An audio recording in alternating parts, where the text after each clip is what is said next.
నమస్కారం సార్. నమస్తే అమ్మా. చాలా మందికి గవర్నమెంట్ ఎగ్జామ్ ప్రిపేర్ అయ్యే వాళ్ళకి సోషల్ ప్రెషర్ అనేది చాలా ఎక్కువగా ఉంటుంది.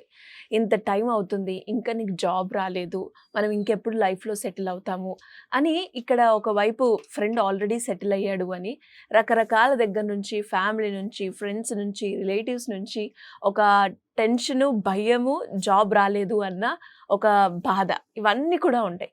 ఎలా హ్యాండిల్ చేయాలి సార్? యాక్చువల్గా ఎక్కువ మంది పిల్లల్లో ఈ ప్రాబ్లం ఉంటుందమ్మా. చిన్నప్పటి నుంచి సక్సెస్లు ఒకదాని వెంట ఒకటి చూస్తూ ఉంటాము. ఎట్లా అంటే first common exam 10th class. ఇవాళ ఉన్న పరిస్థితుల్లో ఎట్లా రాసినా కానీ 9 పాయింట్ వచ్చేస్తుంది. Intermediate, degree just like that అయిపోతున్నాయి. ఎక్కడ ఫెయిల్యూర్ చూడరు పిల్లలు. బట్ ఈ కాంపిటేటివ్ ఎగ్జాముల్లో ఎక్కువ ఫెయిల్యూర్సే చూస్తారు. ఆ ఫెయిల్యూర్స్ బాగా కొంగదీస్తాయి, ఇండివిజువల్గానే ఇబ్బంది పెడతా ఉంటాయి మనల్ని. దాంతోపాటు చుట్టూతో ఉన్నోళ్ళు కాకుల్లాగా పొడుస్తూ ఉంటారు. అమ్మని, నాన్నని, మనల్ని అనేవాళ్ళు మనల్ని అంటూ ఉంటారు.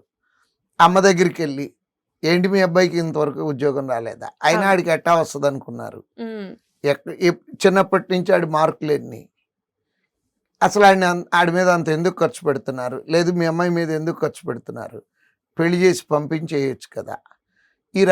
ఈ రకమైనటువంటి సూటిపోటి మాటలు సొసైటీలో బాగా ఎక్కువ ఫేస్ చేస్తారమ్మా పిల్లలు.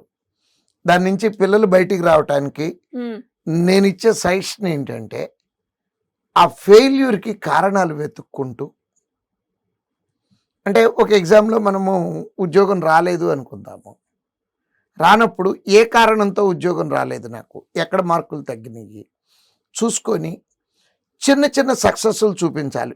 ఇన్స్టెంట్గా మనం దాని నుంచి బయటపడాలి అంటే ఇన్స్టెంట్ సక్సెస్లు అంటే ఫస్ట్ మనము మనం ధైర్యం కల్పించుకోవాలి. రెండోది అమ్మకి నాన్నకి ధైర్యం ఇవ్వాలి. తర్వాత ఆటోమేటిక్గా చుట్టూతో ధైర్యం వెళ్తుంది. అది ఏ విధంగా అంటే, ఇప్పుడు డిఫరెంట్ ఎగ్జామ్స్ ఉన్నాయి. అంటే మన ఎయిమ్ పిఓ అవటమే మన ఎయిమ్ అనుకుందాము. ఫెయిల్యూర్స్ ఎక్కువ చూస్తున్నాము. అప్పుడు ఏం చేయాలంటే, క్లర్క్ ఎగ్జామ్ కూడా రాసి మనం ఓ చిన్న ఉద్యోగం తెచ్చుకున్నాం అనుకోండి, డెఫినెట్గా సొసైటీ ఆ రకంగా మాట్లాడటం స్టార్ట్ అవుతుంది. నెక్స్ట్ ఒకవేళ ఉద్యోగమే రాలేదనుకుందాము, కనీసం ప్రిలిమినరీలో క్వాలిఫై అవటం స్టార్ట్ చేసామనుకోండి, అమ్మకి నాన్నకి, నాన్న ఇంతకు ముందు వరకు ప్రిలిమినరీ కూడా అవ్వలేదు నాకు, నేను ఈసారి ప్లాన్ మార్చుకొని చదువుకోవటం వలన ప్రిలిమినరీ ఎగ్జామ్ క్లియర్ అయ్యింది నాన్న, నాకు డెఫినెట్గా నేను ఈ సీజన్లోనే మెయిన్స్ ఎగ్జామ్ కూడా క్లియర్ చేసే ధైర్యం వస్తుంది నాకు అని చెప్పి మాట్లాడి, ముందు మనం గ్యారంటీ ఇవ్వాల్సింది అమ్మకి నాన్నకి. అమ్మకి నాన్నకి గ్యారంటీ ఇవ్వగలిగాము అంటే చుట్టూతో గోడ కట్టేస్తారు మనకి.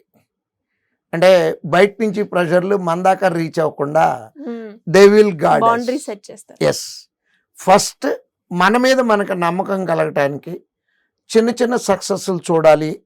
ఆ చూసిన దాన్ని అమ్మకి నాన్నకి ఎక్స్ప్లెయిన్ చేసి, నాన్న నేను ఫెయిల్యూర్ కేసును కాదు, నేను కూడా ఉద్యోగం తెచ్చుకుంటాను, నేను సక్సెస్ఫుల్ అవుతాను అని చెప్పి అమ్మకి నాన్నకి నమ్మకం కలిగించి, ప్లాన్ ప్రకారం, అంటే మళ్ళీ చెప్తున్నాను అనుకోద్దమ్మా, ఫెయిల్యూర్స్లో నుంచి రీజన్స్ వెతుక్కోవాలి, కారణాలు క్రిటికల్గా అనలైజ్ చేయాలి. ఒక ఎగ్జాము ఫెయిల్ అయ్యాము అంటే బాధేస్తుంది, డెఫినెట్గా బాధేస్తుంది. నేను చదువుకున్న రోజుల్లో కూడా బాధపడ్డాను. బట్ ఆ బాధలో ఉండిపోకుండా కారణాలు వెతుక్కోవాలి. అంటే కారణాలు ఏమి ఉంటాయి, సబ్జెక్ట్ బాగా చదువుకోలేదా నేను, లేకపోతే టైం మేనేజ్మెంట్ కరెక్ట్గా చేయలేకపోయానా, సబ్జెక్ట్లో వీక్గా ఉన్నాను అంటే సబ్జెక్ట్ ప్రిపరేషన్ మళ్ళీ ఇంకోసారి చేయాలి, టైం మేనేజ్మెంట్ రావట్లేదు అనుకుంటే నెంబర్ ఆఫ్ టెస్టులు రాయాలి. కానీ కలిసి రావట్లేదనే మాట ఏ రోజు నేను ఒప్పుకోను. దానికి కలిసి రాకపోవటం అనేది చిన్న ఫ్యాక్టరే తప్పించి that is not the only factor for failure. So ఈ రకంగా ప్రిపరేషన్ మోడ్లో ఉన్నటువంటి తప్పులు ఏంటో తెలుసుకొని సక్సెస్ చూపిస్తూ చిన్నయే, అంటే ప్రిలిమినరీలు పూర్తి చేసుకుంటూ నిదానంగా ఇంప్రూవ్ చేసుకొని ఉద్యోగం తెచ్చుకోవాలి. అంతే తప్పించి మనము వాళ్ళు అన్నారు వీళ్ళు అన్నారు అంటారు, మనం కూడానే ఉంటాము. రేపు మనం సక్సెస్ అయిన తర్వాత కూడా మనం మాట్లాడతాము. సొసైటీ అట్లానే ఉంటుంది. కాకపోతే ఏంటంటే ఆ పర్టికులర్ టైంలో డీమోటివేట్ అవ్వకుండా కొంచెం దూరంగా కూడా ఉండొచ్చు సొసైటీకి. కాకపోతే ఒక్కటి నేను ఎప్పుడు చెప్పేది ఏంటంటే పిల్లలకి లెక్క రాసుకోవాలి. జీవితంలో మనల్ని హ్యూమిలియేట్ చేసిన ప్రతి మనిషిది పేరు రాసుకొని ఒక పుస్తకం, అంటే ఇప్పుడు రాజకీయ భాషలో మాట్లాడితే రెడ్ బుక్లు, బ్లూ బుక్లు, డిజిటల్ బుక్లు అంటున్నారు. అట్లానే మనం కూడా ఒక బుక్ పెట్టుకొని అంటే వాళ్ళ మీద ఏదో కక్ష సాధించాలని కాదు, మనల్ని మన ప్రిపరేషన్ టైంలో డిమోటివేట్ చేసిన వాళ్ళందరినీ లిస్ట్ రాసుకొని సక్సెస్ వచ్చిన తర్వాత ఓ మంచి గెట్ టుగెదర్ పెట్టి, బాబాయ్ నువ్వు ఆ రోజు నన్ను అన్న మాట మూలానే, నువ్వు నన్ను డిమోటివేట్ చేయడానికి నువ్వు మాట్లాడిన మాట మూలానే కసి పెరిగి నేను ఈ ఉద్యోగం తెచ్చుకున్నాను బాబాయ్. బాబాయ్ అయితే బాబాయ్, మావయ్య అయితే మావయ్య, ఏ రిలేషన్ అయితే ఆ రిలేషన్. అంతేగాని వాళ్ళు అంటున్నారు అనుకొని నిమిషం దాన్ని గుర్తు తెచ్చుకుంటే దట్ ఎఫెక్ట్స్ ప్రిపరేషన్. చుట్టూతో సొసైటీ ఉన్నది, ఎక్కువ మంది యాటిట్యూడ్ ఏంటంటే అంటానికే పుట్టినట్టు ఉంటారు. Let them speak. గుర్తుపెట్టుకోండి, బాకీలు తీర్చాల్సిందే, ఖచ్చితంగా బాకీలు తీర్చాల్సిందే. Great sir, great word sir. చాలా మందికి కూడా స్టూడెంట్స్ ఎవరైతే చూస్తారో ఈ పాయింట్కి బాగా కనెక్ట్ అయ్యారు అండ్ కనెక్ట్ అవుతారు కూడా. అంటే ఇలా ఎవరైనా కూడా స్టూడెంట్స్ ప్రిపరేషన్ టైంలో ఎలా ప్రిపేర్ అవ్వాలి అనేది ఒక ఎత్తు అయితే, ఇలాంటివి సైకలాజికల్గా చాలా దెబ్బతీస్తాయి అని చెప్పొచ్చు. అలాంటి వాళ్ళు డిమోటివేట్ అయినా కూడా, అంటే మీ మోటివేషన్స్ ఉంటాయి as well as preparation classes ఉంటాయి అండ్ క్లాసెస్లో చాలా టిప్స్ అండ్ ట్రిక్స్ కూడా ఉంటాయి. కాబట్టి ఇంక ఎవరికైనా కూడా ఎలాంటి డౌట్స్ ఉన్నా మిమ్మల్ని అప్రోచ్ అవ్వాలి అంటే ఏ విధంగా ఉంటుంది సార్? అమ్మా, యాక్చువల్గా నా దగ్గర చదువుకునే పిల్లలు అయితే రోజు క్లాస్లో 1 hour క్లాస్ అయితే 50 minutes క్లాస్ చెప్తే 10 minutes దీని గురించే మాట్లాడతాము. అంటే యూజువల్గా సైకాలజిస్టులు అది ఇది అంటారు. ఓ టీచర్ని మించిన సైకాలజిస్ట్ లేడమ్మా.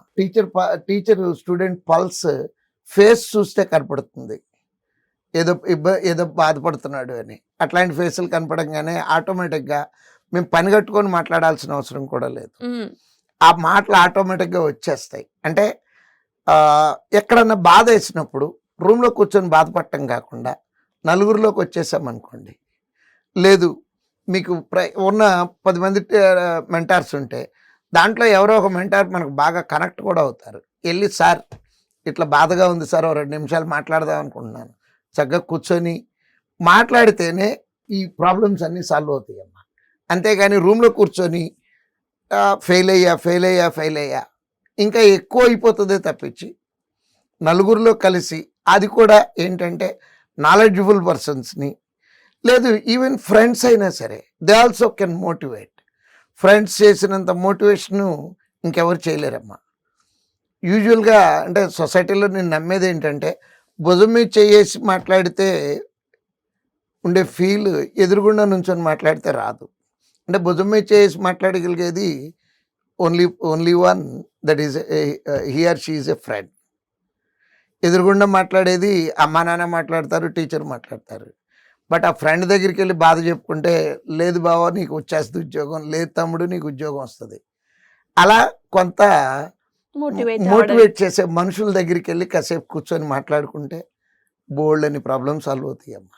మా దగ్గర జాయిన్ అవ్వాలి అంటే ఈ కింద స్క్రోల్ అవుతున్నటువంటి నెంబర్కి కాంటాక్ట్ చేస్తే, లేదా మిస్డ్ కాల్ ఇచ్చినా సరే మేమే మిమ్మల్ని కాంటాక్ట్ చేసి టోటల్ ప్రాసెస్ ఎక్స్ప్లెయిన్ చేసి, మీరు ఏ కోర్స్ సెలెక్ట్ చేసుకుంటే ఈజీగా ఉంటుంది, మీ మోటో ఏంటి, ఏ ఉద్దేశంతో జాయిన్ అవుతున్నారు, ఏ కోర్స్ బాగుంటుంది, పూర్తి డీటెయిల్స్ మీకు అందిస్తాము. Thank you sir, thank you so much. Thank you.